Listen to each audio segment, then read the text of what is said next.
Rebecca. I'm the operations manager here at Excite Media. And I'm Laura. I'm the head of SEO and copywriting. Thanks for joining us, everyone, in our next video of our video series covering the chapters in our new book, WTF is SEO. Today, we are going through all things EEAT and authority. And if you haven't seen the previous videos, you might want to get back to some of them to get caught up, because we love to flick back to some of those as we are talking. So yes, Laura, diving into all things EEAT, a relatively new concept in the last few years in the world of SEO. Do you want to kind of dive in, talk a little bit about all the acronyms, what they mean, shed some light on what actually does this EAT thing mean?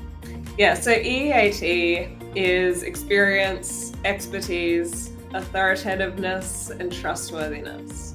It's basically the 4 pillars that Google uses to decide whether it trusts your website and whether you're an authoritative, credible sort of website. And sometimes people say the things that you look for in a husband.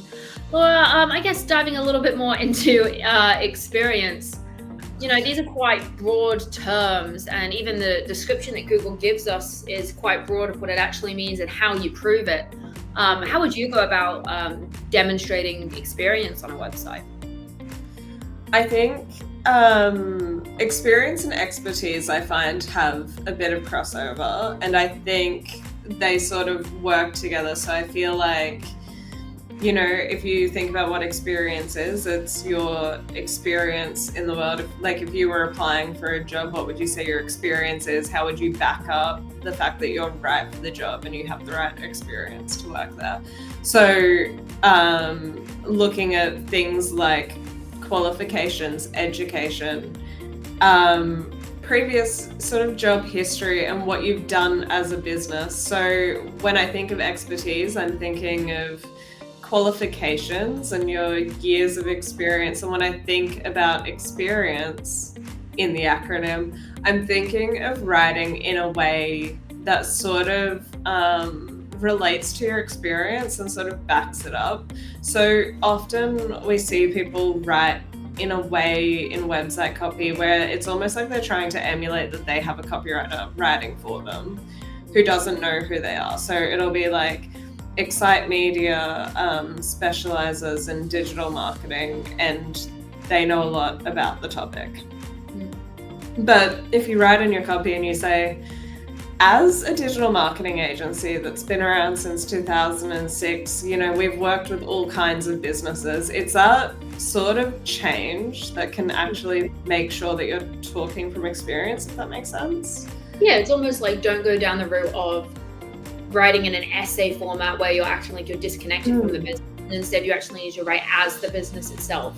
In the same way, I think like make sure you're writing almost in the way that you would speak when you're doing a sales pitch to someone as well. Yeah, exactly. You're basically just trying to bring your experience into the way that you're communicating. And I think that ties in, as I said, nicely with expertise, which is where you are maybe looking at your team page and making sure that you have your qualifications there and you have, you know, your years of experience, and you're sort of backing it up with what it is that makes you somebody to trust in the industry. Yeah, absolutely. And I think as well, when you're writing any of your content, it's also using personal experiences as well. You know, if you're writing about, I don't want to use the leaky toilet example again, but here I am. If you write the experience of you actually dealing with a leaky toilet, you know, I saw once in XYZ suburb where I had to deal with this situation and it turned out to actually be this. I think that in itself demonstrates, oh, so this person's actually done it as well. So it's talking, I think, about very specific situations where you can demonstrate that is your experience because you've clearly done it, but it also allows you to demonstrate your expertise. And we talked a little bit about that in blogs, is making sure you're going deep before you go wide, is keeping it really deep on those experience and expertise.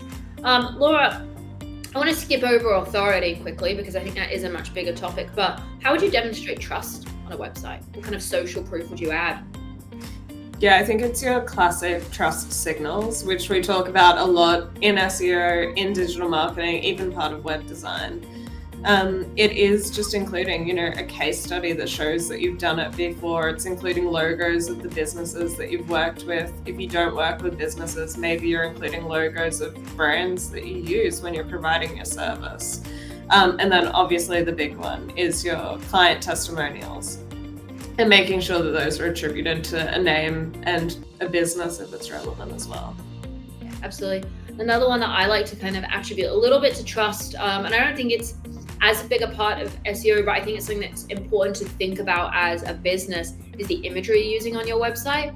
So many people go down the stock photography route. There is nothing more powerful than seeing the face of the person that you are going to be talking to on the website, then coming into an office, and even if they're not the people you're meeting with, being like, hey, I saw that person on the website and I saw that person. Stock photography, I understand, has its place, but if you can get real life photography of yourself doing your job, 100% do it. I understand sometimes there's client confidentialities and all that sort of stuff, but you can get actors in, you can get models in, and it is honestly worth its weight in gold in terms of the usage of that imagery, but also just the power it has in terms of connecting with your audience and building that trust as well. Yeah, for sure. And I think even on the photography debate, we talk about getting a photographer in to get some photos of your business. iPhones do the trick. And I'd rather have, a fewer pixel photo that was taken on an iPhone, but it's of real people, than a high definition stock photo with the same guy that I saw on the other plumber's website. Most definitely. I think the second you work in marketing, you're like, hey, I've seen that stock photo before. Oh, I know that guy. Because you do see it again and again and again. And it does, I think as well, there's something inherently human. It's weird. I feel like at the moment, people are beginning to be able to tell what is ChatGPT copy. You can tell when it's been written by ChatGPT. But I think people feel the same about stock photography and have for a very long time. We all know. There's just this vibe that stock photography puts out, and it doesn't necessarily harm you particularly. But if I'm looking between a website which has all these smiley faces on it of real people that you can actually tell are legitimate, even if it's a bad quality photo, and with these days, every single phone has a terrific pixel camera, not that either of us are necessarily experts in photography or anything like that, but they are 110% good enough than anything like that you've just said.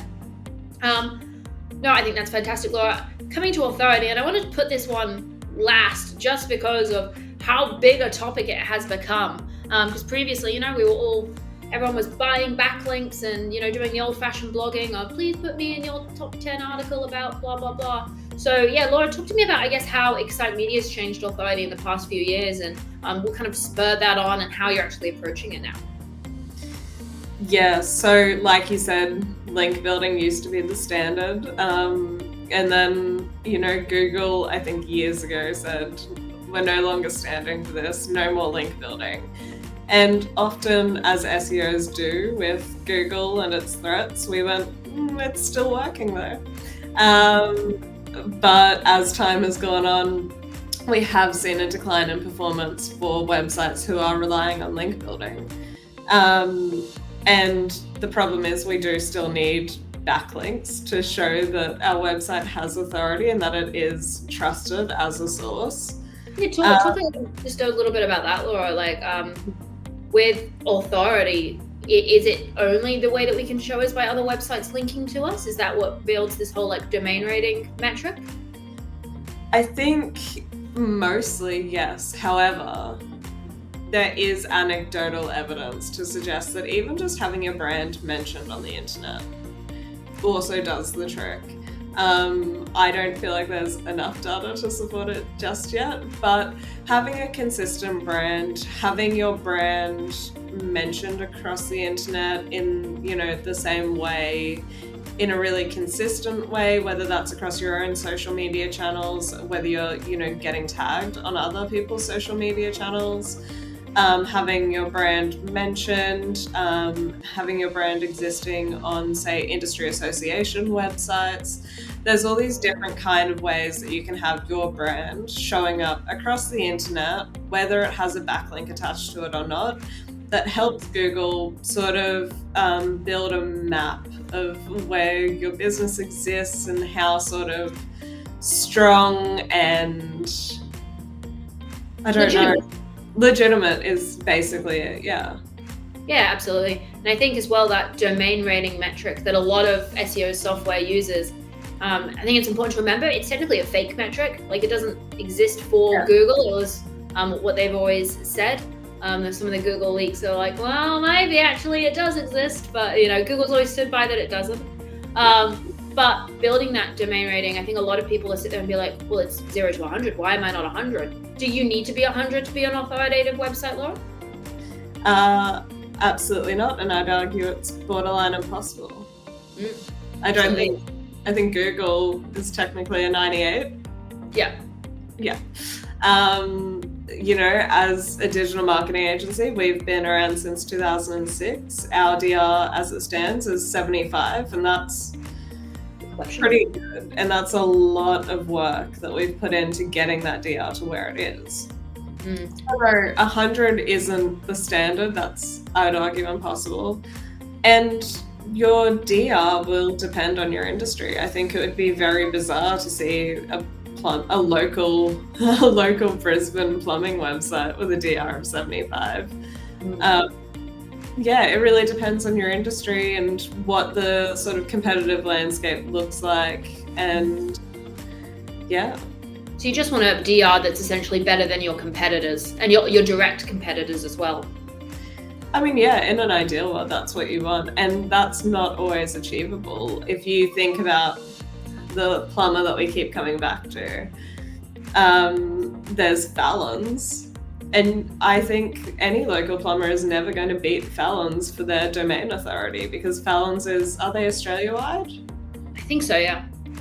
They're huge, and they've got this massive website with all kinds of home services. Plumbing is just one aspect of what they do, and they clearly have a massive marketing team and budget that they're putting a lot of effort into. It would be bizarre if your local plumber was competing with that. But what they can do is they can be targeting more niche terms, and they can be appealing to a homeowner because they're a small business and they have, potentially better service. Yeah, absolutely. And I think it's interesting that people always talk about domain rating. They're like, why am I not that faster? Why am I not that faster? A lot of it is time. And I think it's important to remember domain rating is done on an exponential scale. It's not like you've been around for this long, you go up a point or anything like that. And it's also affected by the domain rating of every other website in the world. As more people continue up that scale, the harder it is to actually get up that scale. It's a harder hill to climb as you go, because it is logarithmic, it is exponential. It's going to get more and more difficult, and it's going to take more time to go. And that doesn't necessarily mean you don't necessarily go from 0 to 1 to 1 to 2. Some people I've seen have jumped from 0 to 15 overnight, and it is possible, but there is no exact science. So don't go around asking your SEO specialist, when is that going to happen for me? Because it is so dependent on essentially the ecosphere. It's almost like the stock market on a lot of levels. Like it responds based on what everyone else is doing, where else things are going. And obviously with Google putting in the link spam updates that have been through the last few algorithm updates, Google's really focusing on this, and a lot of people have lost a lot of their domain rating because of that. So I think, let's go back to now that link building that we kind of started talking about, Laura, about you, obviously link building traditionally not working.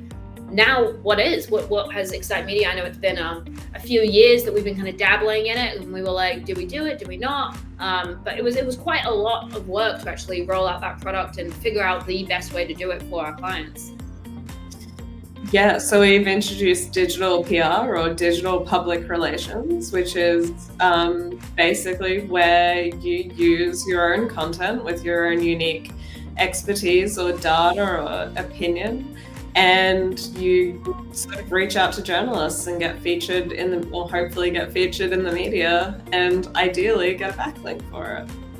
Yeah, absolutely. Do you have some, examples of how best to come up with a story that journalists like? How do you find journalists as well? I know there's a bit of a joke that Australian journalists are actually ethical as well, so it's quite difficult to get that content featured. I will. You have been a journalist for a while, weren't you? Yes, I have a journalism degree, so I know all about it. Australia does have a little bit more integrity when it comes to journalism, and that does make it harder for us, but that's okay. In terms of coming up with ideas for, your digital PR campaign, it's always good to start with the news values. Yeah, so with coming up with those digital PR sort of campaign ideas, I'm always trying to start with the news values. So the news values are basically the values that journalists use to sort of understand whether there's a story in the idea. So you've got impact, so that's events that have a significant consequence. If you think about things that impact the local community, so protest or something like that. I mean, a protest is like an extreme example, but even if you think about like a local community, I remember once you mentioned something about, your community group was up in arms on Facebook because they hadn't mowed the traffic islands. The traffic islands, yes. Another one was the Christmas light thievery that was going on as well. Exactly. So you can find things like that have happened in like a hyper-local community, and if your business has a take on it, then that's a really good place to start. So, if you're a lawn mowing business, maybe you could do a little bit of a gimmick and you could go and mow the traffic island. And try and sort of reverse engineer that into a news story. And then you've got novelty, so that's things that are unusual or surprising or sort of unexpected in some way. These are normally more of like a fluffy story for journalists, but they are a really good one. You've got sort of superlativeness, which is like those big, fast and extreme sort of stories. So I'm trying to think of an example. Like Donald Trump might have passed over the weekend or something. Yes. No one had seen him for a few days and suddenly he was no longer with us. Yes, exactly. That's the sort of story you're looking for there. You've got sort of eliteness, so that's stories that involve high-profile companies or individuals or famous people. And that's a harder one, but I can think of stories of like, I don't know, a restaurant on the Gold Coast where Margot Robbie went in for a coffee. The news value there is eliteness. You've got proximity, so that's sort of events that are just close to you. So something that's happening in Brisbane. Like the Brisbane Olympics coming up. Yeah, for sure. So, if you think about the Brisbane Olympics, that has made national news, but all of those smaller stories like, oh, this cafe is up in arms because new stadiums being built across the road and all our parking opportunities are going to be gone. Exactly. Sydney readers don't care about that, but Brisbane readers do. Yeah. You've got your timeliness, so that's current events, things that are going on. The best sort of digital PR idea I can think of for timeliness is all of the national days, or every single day there is a national day or there's an awareness week. So if you're a psychologist, Mental Health Week is a good opportunity for you. That's something that you can sort of get involved in and add something unique. Yeah, like Are You OK Day and things like that. Exactly. And then you've got sort of negativity, and that's things like conflicts, disasters, setbacks. As a business, you probably don't want to get involved in that, but it is a news value. Yeah, you can always do something controversial, but obviously always be aware that there can be negative impacts to that controversialness. Exactly. It should come back to sort of what's good for business as well. Absolutely. And then you've got positivity, so that's your feel-good stories. If you think about in like a news bulletin on the TV, your feel-good stories, they give you the bad news up front, and then the last story of the bulletin is a local girl discovers a beautiful puppy in her backyard. Right. That's your dream. So yeah, those feel-good stories basically. And those can be really good for businesses to be a part of. If, I don't know, you're giving out cookies for some sort of good cause, that can be a really good way to do it. Oh, not cookies. Exactly. And then there's human interest. So that's Stories that people care about because they're about other humans. So if you think about something that's going to evoke an emotional sort of response, or someone's overcome a challenge, or it's sort of inspirational in some way, that's your human interest angle. Yeah, absolutely. Well, I guess for Excite Media, I know we've had quite a lot of features in places like, the Australian Business Journal and stuff. What are some of, I guess, the ideas that you've put forward for Excite Media that have got us featured in some of these great publications? And I guess there's the digital PR aspect, but then we've also been featured as kind of like a thought expert on websites like HubSpot and things like that. So what's the difference? How do you approach those two different angles? Yeah, so with that sort of second angle, the way that you approach that is just by media monitoring. So there's sort of two things you can do. There's news jacking and there's media monitoring. So They sound exciting. I like the idea of news jacking. So news jacking, that's where you're watching the news and you're seeing news stories come up, and if it has something to do with you or you can add a unique perspective to that, then you get involved. You reach out to a journalist and you say, hey, I saw you publish this story, but I have a different take and I wonder if you'd like to hear about it. Or our business actually has a solution to that. Do you want to hear about like what we do to, limit waste or that sort of thing? So that's news jacking. And then media monitoring, that's where you're looking out for call outs. So journalists want sources for their stories. And often it's not like in the movies where they go out in the car and they go up to business. Yeah, notepads and no more. So they're getting on websites like SourceBottle or Help a Reporter Out, and they're literally putting it up in a bulletin and they're saying, I'm looking for somebody with expertise in, psychology to comment on this really unique, issue. And they'll put it up in a bulletin, and if you sign up for these websites, you can get that bulletin, once or twice a day, and you can have a skim through and see if there's anything that you can answer yourself. They are quite specific as well. I know one that came was like looking for people in their 20s to 30s that have moved to Sydney and regretted it or something like that. So they are very, very niche and specific that they are looking for. And there's so many opportunities that ranges from everywhere from digital marketing down to human interest stories, up to plumbers to Christmas gifts. And I think as well, don't undermine, they're starting their Christmas articles in September. So you can definitely get behind that as well. Yeah, for sure. So those are the ways that you can almost react to the news, or almost lower effort ways to get featured in the news. An easy way to connect with reporters as well.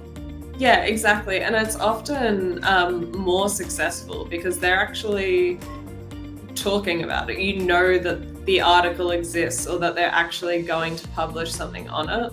So your quote is much more likely to be included. Yeah. I suppose the other aspect of digital PR is where you're developing the campaign and you're coming up with the idea, and then you're sort of reaching out to these journalists cold and saying, do you maybe want to run a story on this? And that can be effective, and that is something that we're doing at Excite Media for our clients. I'll bring this one up, one that you guys did recently, and we got a feature on domain for one of our clients as well.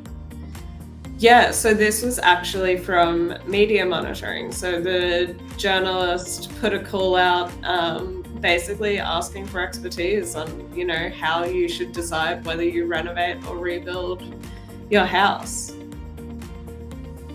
Absolutely. And then, not every single person mentioned in here as well also has a backlink, do they? And we managed to actually get one for our client as well.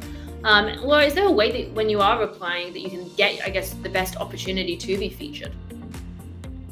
Yeah, so there's a few different things to think about when you're doing this. So you want to make sure that you're answering their question.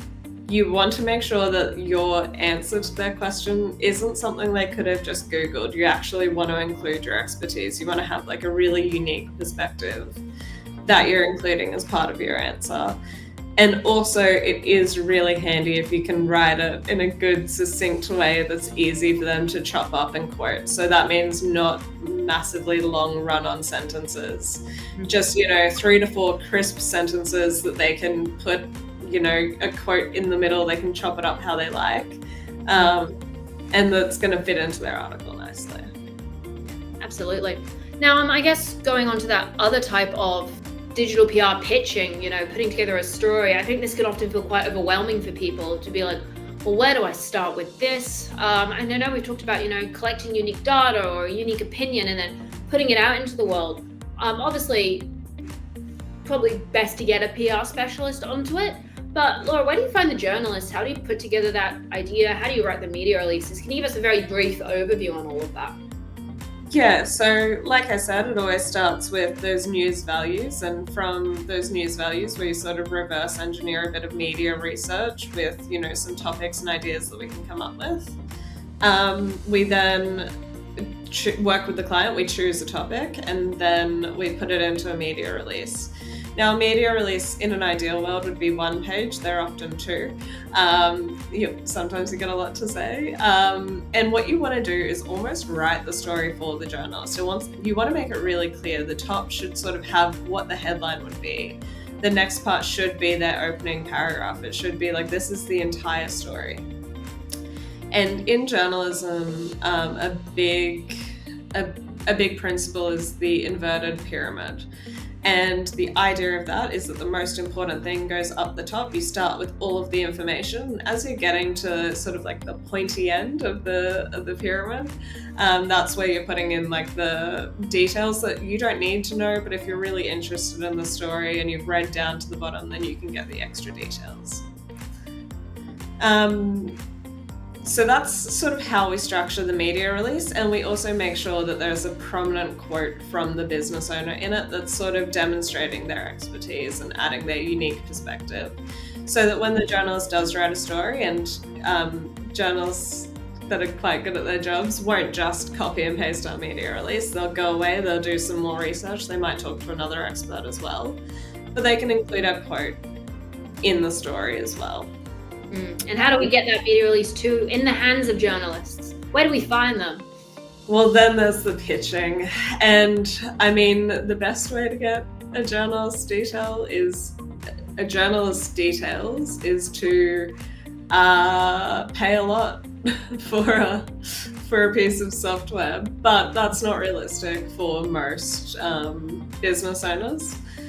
So my advice would be, you can go into the depths of Google, you can, search, your target journalist's name with quote marks around it, and then you can put in like a capital "and" and then the publication, and then go email address and see if anything comes up. Sometimes you'll get lucky and you'll find some contact details. Other times you can call the publication if you're brave and tell them, the synopsis of the story and ask for an email address. But the best way to do it is get on Twitter. So a lot of X. Sorry. X. Sorry, X. A lot of journalists will have, their profiles set up, and they'll have their email address in their bio or description on X. And if they don't, they're often like fairly welcoming to a DM that says, hey, I've got this story that I want to run. I've got this story that I think you might want to have a look at. Could I grab an email address? LinkedIn, you can find lots of people on LinkedIn. That as well, yeah. So these are the best ways to do it. I think the biggest thing to remember is that you need to do your vetting and make sure that it is a story that aligns with that journalist. If they're a finance journalist and you're trying to pitch them an idea about interior design, then they might block you. You don't want to burn those bridges as well with those journalists, because journalists get an awful lot of pitches every day as well, don't they? Yeah, absolutely. And you used to be a music journalist for a bit there, Laura. How many pitches do you reckon you would get a day of people wanting to promote their bands? I mean, it depended on the day. I would say anywhere from 20 to 100 in the morning. When I worked in music journalism, I had an Australian music playlist that would go out on a Friday, and it would be all the new releases from that week. And on a Friday morning for that playlist, I would be getting like roughly 100 pitches, and it would be all of these new artists trying to sort of get a run in the playlist. And then you'd also be getting, Facebook, LinkedIn messages from people, people you went to uni with being like, hey, I know you do that playlist. I've got an artist for you. And, that was helpful for me. I wanted to have those new releases to put in. You didn't have to do the research yourself. Exactly. So for people that were helpful, it was great. But you did get a few international PR agencies pushing, maybe an American artist, and they'd be like, have you read the title? So awesome. No, I think that's all really helpful advice. And obviously we've gone quite a bit in depth there, so we'll leave it there for now. But Laura, anything else to add, I guess, on building authority on your website, or how to kind of do all of that? I know we'll get a bit more into brand in a later video, but anything else to add that we might have skipped over or missed? No, I don't think so. I think we'll dive a bit deeper in when we talk about our brand authority for sure. Awesome, perfect. Well, if all of that digital PR stuff sounds too overwhelming for you, or a lot of work, or you don't want to pay that big fee to get those journalist contact details, you can always reach out to us at www.excitemedia.com.au, and we can happily take care of that for you. Also, if you have a question, feel free to leave it in the comments. Otherwise, we will see you in our next video. Thanks so much, everyone. Thank you.